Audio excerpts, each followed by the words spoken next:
বোর্ডে একটা প্রশ্ন লিখে রাখছি এবং সলিউশনও করে রাখছি। আমরা দেখব কোন জায়গায় কোন সময় আমরা কোন সূত্র বা কোন লাইন ব্যবহার করব। লাইক এখানে প্রবলেমটা দেয়া আছে a plus 1/a equal to হলে a⁴ প্লাস 1/a⁴ এর মান কত। তো সিম্পলি এরকম মান দেওয়া থাকলে এরকম টাইপের জিনিস বের করতে বললে আমাদের সূত্র অথবা অনুসিদ্ধান্ত ব্যবহার করতে হবে, তাই না?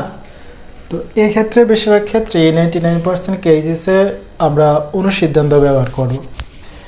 তো এখানে অনুসিদ্ধান্ত ব্যবহার করতে গিয়ে আমরা কিন্তু এটা সরাসরি অনুসিদ্ধান্ত ব্যবহার করতে পারি না। তো আমরা a⁴ 1/a⁴কে ভাঙতে হবে। তো এর উপর স্কোয়ার, উপর আবার স্কোয়ার দিলে 2 × 4 ভাঙে, এখানেও 2 × 4 ভাঙে। এখন এই যে a স্কোয়ার এই সবটা মিললে হয়েছে a, আর এই 1/a² এই সবটা মিললে হয়েছে b, কারণ উপরে স্কোয়ার স্কোয়ার আছে।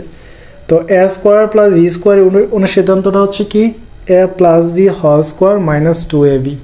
আমি আবার বলতেছি, এখানে এই যে 1/a² সবটা মিললে a হয়েছে, সেজন্য a স্কোয়ার প্লাস 1/a² তার উপরে হোল স্কোয়ার মাইনাস 2ab হয়েছে। তো এখানে a স্কোয়ার প্লাস 1/a² তো কোনো মান নাই, মান দেওয়া আছে a প্লাস 1/a। তো আমরা কি করব, আবার আমরা এই অংশটুকুর মধ্যে অনুসিদ্ধান্ত ফলাইতে হবে। তো অনুসিদ্ধান্তটা কি, আবার a স্কোয়ার প্লাস b স্কোয়ারের অনুসিদ্ধান্ত সরাসরি বসে a plus 1/a whole square minus 2ab। আমি এখানে সেকেন্ড ব্র্যাকেট দিলাম কেন, কারণ আমার উপর একটা স্কোয়ার আছে।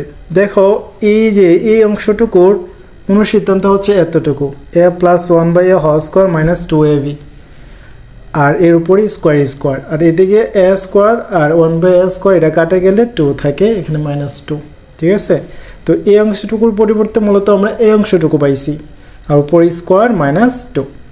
এখন আবার এটা কাটা চলে যায়, আর এই যে a প্লাস 1/a এর মান দেওয়া আছে প্রশ্নে 2, সো আমরা 2 বসালাম, উপর আছে স্কোয়ার, এখানে a কাটা গেলে -2, আর এই যে স্কোয়ারটা এখানে বসছে -2 এর -2।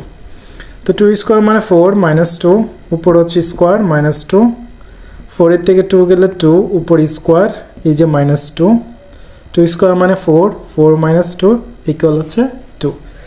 তো আলটিমেটলি এই টাইপের প্রবলেমগুলোর অ্যান্সার তোমাকে যদি এমসিকিউতে দেয়, এটা শর্টকাট নিয়ম হচ্ছে আর কি, যে a প্লাস 1/a ইকুয়াল 2 দেওয়া থাকলে যদি তোমাকে এরকম টাইপের জিনিস বের করতে বলে a স্কোয়ার প্লাস 1/a² মান কত হবে, এই টাইপের অ্যান্সারগুলো অলওয়েজ 2 হবে।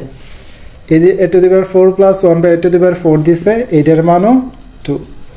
সো এখানে দুইটা প্রবলেম এরকম আসে পরীক্ষার ক্ষেত্রে বা এমসিকিউতেও যদি আসে, যেমন ধরো তোমাকে দিছে x প্লাস 1/x ইকুয়াল হচ্ছে 2, তোমাকে বের করতে হচ্ছে x⁴ 1/x⁴।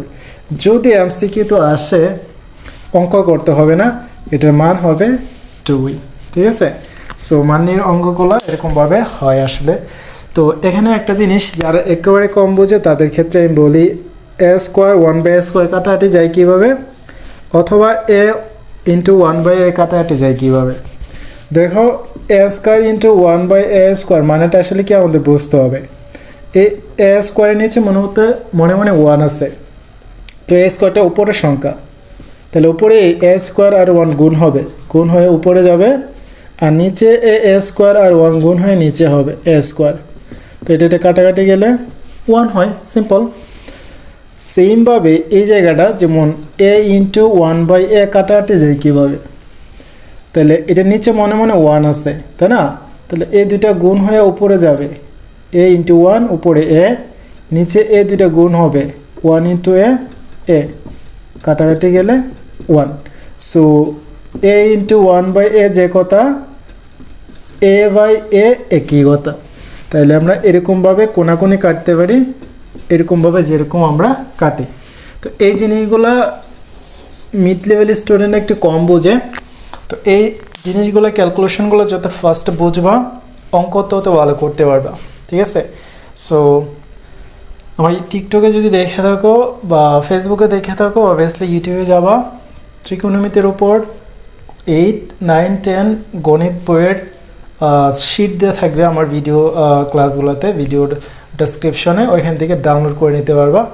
একেবারে ইন ডিটেলসে লেখা আছে, সেগুলো তোমাদের জন্য খুবই এফেক্টিভ হবে। ওকে।